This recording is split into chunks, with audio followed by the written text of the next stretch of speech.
Hello, and welcome back to the Misty Morrison podcast. I'm your host, Misty Morrison, and this is episode 73 of Was I in the Wrong? Here on the Misty Morrison podcast, we love to read or listen. We love to give advice. We love to help others look back on their situations with that 2020 vision to see how they could have handled the situations more gracefully. Before we get into the stories for today, our usual housekeeping, whether you are new or returning, please remember to engage with the content to help the channel grow. Every little bit of engagement can help me grow my dream. Engaging online is completely free. If you are listening on podcast, please leave a 5-star review if you liked it. Anywhere else, give it a thumbs up, a heart, a like, subscribe for more, hit the bell icon to be notified every time I post a new video. Comment with your thoughts on stories down below, share it with a friend. Long form content is posted twice a week on Tuesdays and Thursdays on podcast and YouTube, and short form content goes live 3 times daily across YouTube, TikTok, Instagram, and Facebook. Okay, before we get into our stories for the day, you will notice another new setting. I am in Jefferson City today. I traveled in the morning, went to Poplar Bluff, then came back to the office and then traveled from there in the afternoon up here to Jeff City. We went to dinner at Longhorn Steakhouse. That was my pick. Very good pick. And then we stopped at I think it was the Capital City Mall or Capitol Mall. It's real close to the hotel. So we went to Home Goods, we went to TJ Maxx. I'd never been to either of those 2 stores before. Some of the other girls I was with wanted to go, and I was like, there's absolutely nothing in those stores that I need. I bought something in each store, don't judge me. Went to Home Goods, TJ Maxx. A couple girls went into Old Navy, I didn't want to go there. And a couple girls went into Dollar Tree. We have Dollar Trees everywhere, I didn't need to go there. So we did some shopping in the evening after dinner, that was fun. We wanted to go to this old ice cream place here in Jeff City. I think it's Capital Creamery, something like that. I don't remember. What is it called? Really, really popular place here. Central Dairy. Central Dairy, it's part of Prairie Farms, I believe. So it's here in Jeff City, but we didn't get to dinner until after 5, and Central Dairy closed at 6. So as soon as we are out of conference tomorrow, we are going straight to the ice cream place. I've already picked out my flavors. I'm going to get a cone, and I'm going to get 1 scoop of Motherload and 1 scoop of chocolate with chocolate chips in it. I'm so excited. I love ice cream. Ice cream is life. Food is life. Yeah, so that is our setting for today and tomorrow. I am not trying to kill myself. I'm going to record 1 episode today, 1 episode tomorrow, and that is my recording for the week. I feel good about it. It is also not as late today as it was last week when I was in Decatur on Eastern time when I recorded. Right now it is 11 o'clock. I'm not exhausted. I still feel perfectly awake. But I also didn't have to drive, so that probably helped. And the drive was not nearly as long. So, and it was also my usual driving environment, 2 lanes. It was peaceful. It rained like a torrential downpour at one point, but our driver handled it like a boss. So yeah, we are here, and I am going to record this episode. Then when I get done recording, I'm going to repack my suitcase, and I'm going to practice my presentation for tomorrow because I made my presentation. I sent my slides like 2 weeks ago.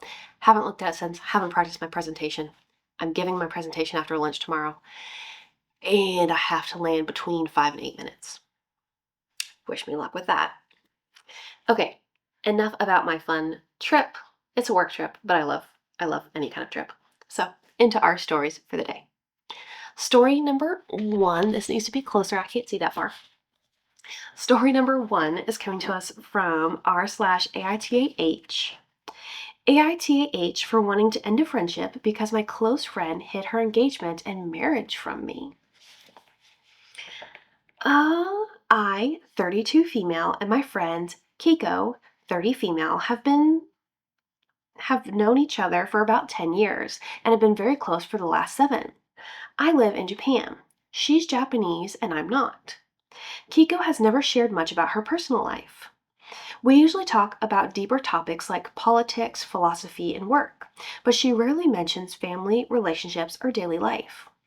In my culture, close friends share these things, so it felt strange at first, but I accepted it as part of who she is and maybe a cultural difference.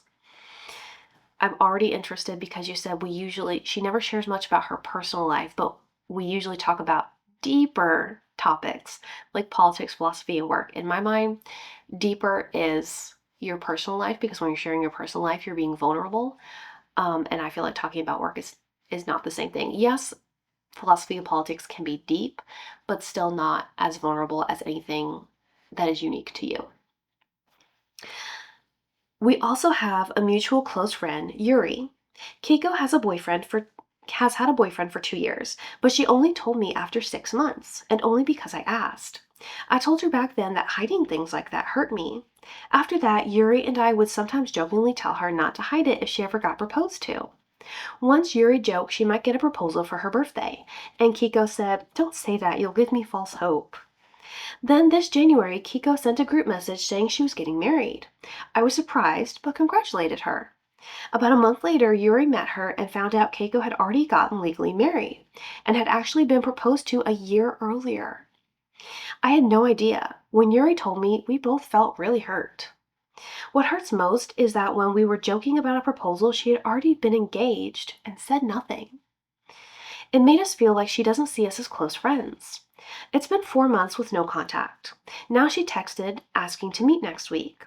Part of me wants to ask why she hid this, but I can't think of a reasonable explanation. She has told me many times that I'm her closest friend, so this is confusing. AITA if I end the friendship over this, or should I meet her and ask first? I'm also considering not meeting her because I don't want to get too emotional and hurt her. English is not my first language, thank you for understanding. Okay, immediately, no, you are not the asshole. You are not wrong for wanting to end your friendship over this. But, because I can tell, even though I feel like you've pretty much made up your mind, like this is the point of no return for you, like she hid things from you, you told her it was hurtful, close friends didn't do that, and then she continued to do it. So, like, she did not meet your expectation of what a friend should be, of what a good friend should be. So I completely understand you ending the relationship over that. But it seems like you're also curious. You still want to know why. Like, after we had the conversation, I told you that hiding stuff wasn't okay with me. Like, we joked about you being proposed to when you had already been engaged and you didn't say anything. You left us in the dark. Like, that was your opportunity to say something. So I'm very curious. I would have to agree to the meeting to broach a subject because it's definitely not a phone subject. And I think it's worth exploring before you cut ties. And also in that meeting, not only can you ask and get the answers, but then I feel like it will be better this way because you ask, you get the answers, you can explain to her how hurt you are, why you were hurt, and that it's not something you can get past, and let her know in person at that meeting that this is where the friendship ends. Ask her your questions, ask her why did she hide it, why did she lie, why would she say that you are her closest friend and she wouldn't not only not involve you in her wedding but not even tell you that she was married. That's, to me, that's a big disconnect. So I think it is fair for both of you because you can both learn and grow from this experience. So I think truly the best choice is to take the opportunity to meet with her. Just don't go into it with expectations so you don't get that emotional. Know that your words hold weight so you don't say anything to hurt her. Meet with her, tell her how you feel, tell her why you feel that way, and ask her how we got here. And, listen actively. Do not listen to respond. Just hear her out, consider it, weigh everything, and decide from there if you still want to continue with ending the friendship. If you do, that's okay. Just let her know while you're still there together that it's not something you can get past, and today will be the last day you guys meet as friends. And I think that's okay. Some friendships are not meant for a lifetime, they're meant for a season. And a lot of times people come into our lives to teach us something. And maybe you guys were in each other's lives to learn this lesson together and then go your separate ways to be better friends for others down the road. Yeah, I don't think you're wrong. Okay, story number 2 is coming to us from r/AITAH. AITAH for hitting my manipulative ex. Trigger warning for self-harm. I don't know if I'm the victim or the asshole in this. I, 19 male, was born and raised in France by English parents. And at the time of this story, I was 15 years old. I met my ex in my last year of middle school. She had recently moved to France from the UK, and we hit it off well, being some of the only English speakers in the school. She was my first girlfriend and also one of my only friends at the time, because I had been bullied since primary school for being the weird English kid. And she made me feel less alone. We dated around 10 months, and she was the only person I told my secret to. I experienced auditory hallucinations and had correctly theorized that it might be schizophrenia. The relationship became very toxic. She controlled everything I did, so at the end of the school year, I left her. Since we were going to high school, I thought we wouldn't have to see each other every day, a truly foolproof plan. I thought, until September rolled around. I got off the bus and eagerly went to check the paper listing the students in each class, only to my horror to see my ex's name in mine. I did not expect her to be in my high school because she lived extremely far away, and it made no sense. I believe she did this to get revenge on me for leaving her, because she made it her goal to make my year terrible. For context, in France, we have very long school days, from 8 a.m. to 6 p.m. Whoa! With a few hours of free time scattered throughout. A few hours of free time. Why aren't we just going home earlier? Um, During these free hours, I would take walks around the city to clear my head. Okay, well, I can see that having the free time, being able to get up, go for a walk, take a break, does refresh not only your body but also your mind, and you can learn and absorb better. I do understand that. But gosh, that's still a long day for teenagers to not get to be home. Um, During these free hours, I would take walks around the city to clear my head and help with the hallucinations. But on these walks, I would almost always cross paths with my ex. At first, I thought it was a coincidence, but after a while, I realized she was following me everywhere. She also started rumors about me around the school. She knew these things made me extremely stressed and made my hallucinations unbearable. This went on for 2 months, and I became very depressed. I was in a manic episode almost 24/7. Around October, she got worse. Her new stunt was to hide around the school and tell me how awful I was and say similar things. This drove me crazy because I had no idea if I was hallucinating or not, which made my already bad mental health even worse. I had the worst October break of my life, and I attempted to end my life the Sunday before school started again. She continued her usual behavior until on Thursday she walked past me in the schoolyard and said, "I bet you tried to kill yourself." This triggered an extreme manic episode, and I completely lost control. I hit her 3 times before breaking down in front of the whole school. This forced me to open up about my hallucinations, and I was formally diagnosed with schizophrenia. I still feel horrible about what I did, but I also know that I tried everything I could to stop myself. I'm doing much better now. Even though this is something I'll have for the rest of my life, with therapy and maturity, I've learned how to manage it and limit the hallucinations as much as possible. Am I the asshole? No, I don't think you're wrong. Um, is it good that you snapped and hit someone? No, but she brought this on.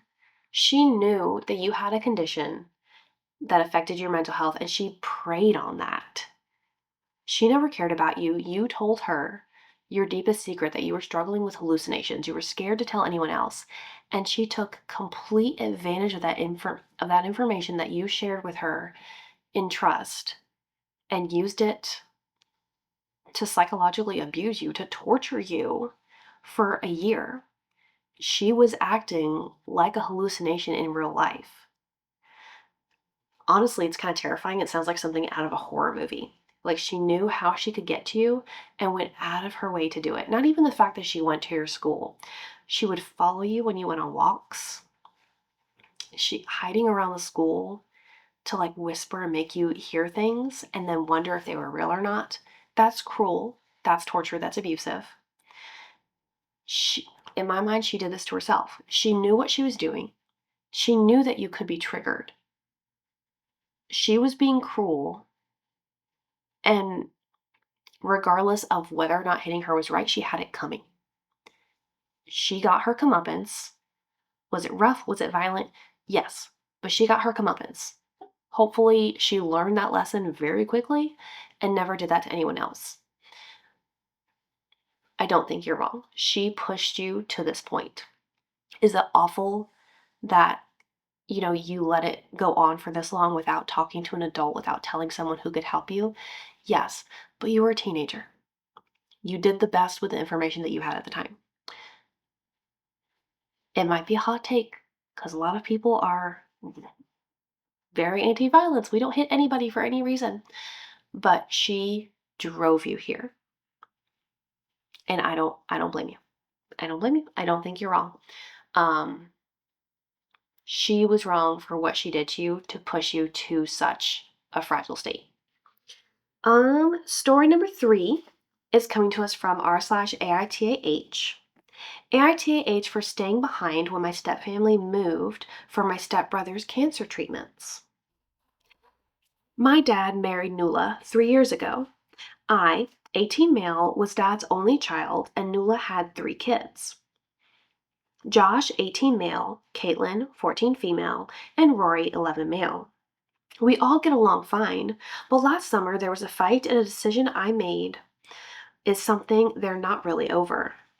Rory was diagnosed with cancer in May of last year, and the hospital he was going to suggested a specialist hospital in another state. Because of how long the treatment plan for Rory was, my dad and Nuala decided we should go so our stepfamily wouldn't be separated for long periods of time. Since I was about to start my senior year of high school and because all my close family are here, I didn't want to move and I asked my grandparents if I could live with them. They said yes and we talked to Dad. He told me he wasn't okay leaving me behind like that. I told him it was better for my education and for me personally if I could stay, and I told him I would probably move back once I turned 18 that November anyway. My dad was like, "So you wouldn't stay the year and would rather risk your education more by moving after senior year had started than doing senior year somewhere else?" I said yes. My dad gave in because he didn't like the idea of me moving mid-year, but he hated it. Nuala told me Josh was moving before his senior year too and that he wasn't complaining about it. I told her Josh and I weren't the same person and we didn't have the same experiences.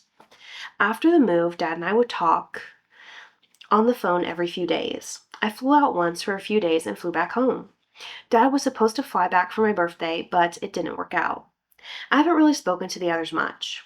Rory the most after Dad because he was upset I didn't go with them. Nuala's pretty much disgusted with me, and now Dad's expressing more and more frustration with me for not moving. He asked if I would move after graduation, and I told him I was planning to stay, which added to it. The other day, on the phone with my dad, he told me it was just disappointing that I stayed when Josh didn't put up the same fight. He said he knows they're not my bio family and that I'm not close to my step-siblings to see them as just siblings, but he said it would have meant so much if I had stood by them and moved when everyone else did. He said it wasn't a move for shits and giggles, which is why my decision is so hard to accept. AITAH. Ooh, that's a hard one. That is a hard one. AITAH for staying behind when my stepfamily moved for my stepbrother's cancer treatments.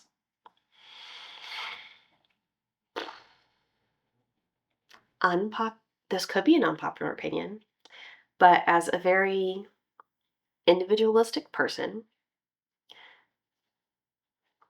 no, I don't think you're wrong. And everyone may not like that answer, and that's okay.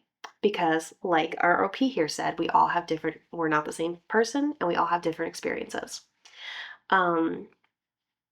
It was no benefit to your dad or your step family for you to go. You weren't close to your step siblings. You weren't close to Rory, who was the one going through the cancer treatments. It would have been different in my mind if you and Rory were incredibly close, like best friends, really like siblings. And then in his time of need, you chose not to go. But that wasn't the case. You were not close to any of your step siblings. You weren't close to your stepmom. I think you made the right choice for you. You still had family that you were close with where you stayed. You got to finish your education where you wanted to. And you already knew that your plan was, if you did have to move, your plan was going to be to come back as soon as you graduated anyway. It was of no benefit to you personally to go, to move with them. And it was of no benefit to any of them, except maybe public appearances, for you to go with them. I don't like that they're comparing you to your to your same aged stepbrother, Josh. That's not fair. We don't compare kids to other kids because you are your own people and everyone is in their own place, on their own timeline, on their own path. That is not fair of them to compare you to and say, oh, well, he didn't put up a fight about moving. He moved ahead of his senior year too. So what? His decisions have nothing to do with yours or your life experiences. That was what was right for him, but that was also his full sibling. And he probably was closer to him and wanted to be there to support him and the other sibling, the sister, and the mom. He stayed for his family because he was close to them. You didn't go because you weren't close to them. And that's okay. The other thing is that Nuala, your stepmom, was disgusted with you for not going, and your dad's getting more and more frustrated about it for not moving. Um,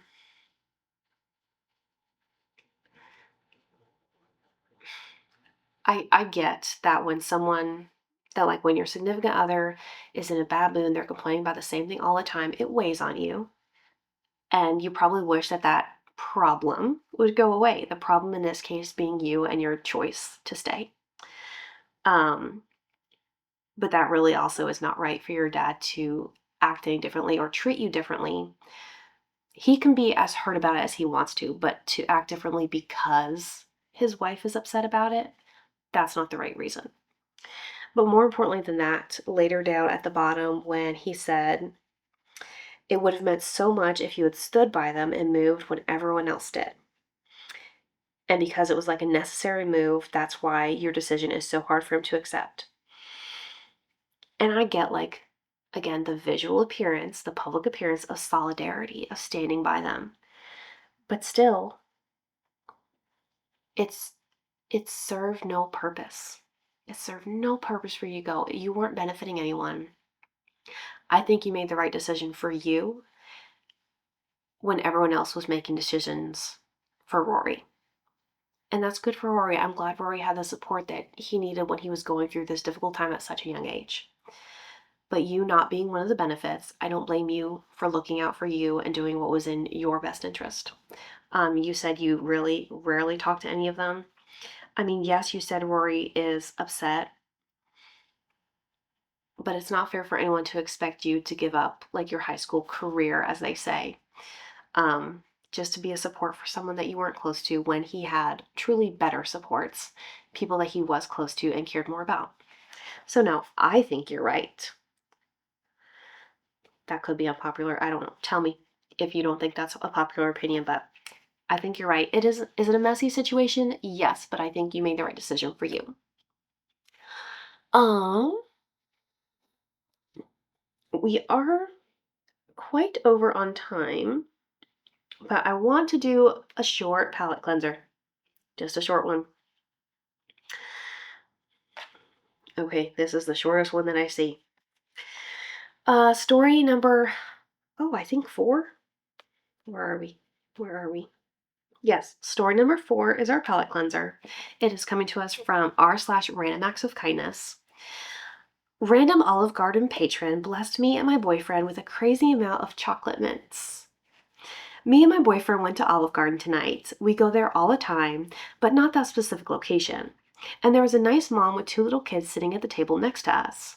We didn't talk at all, and I don't even know this woman. At the end of the night, she leaves briefly with her children.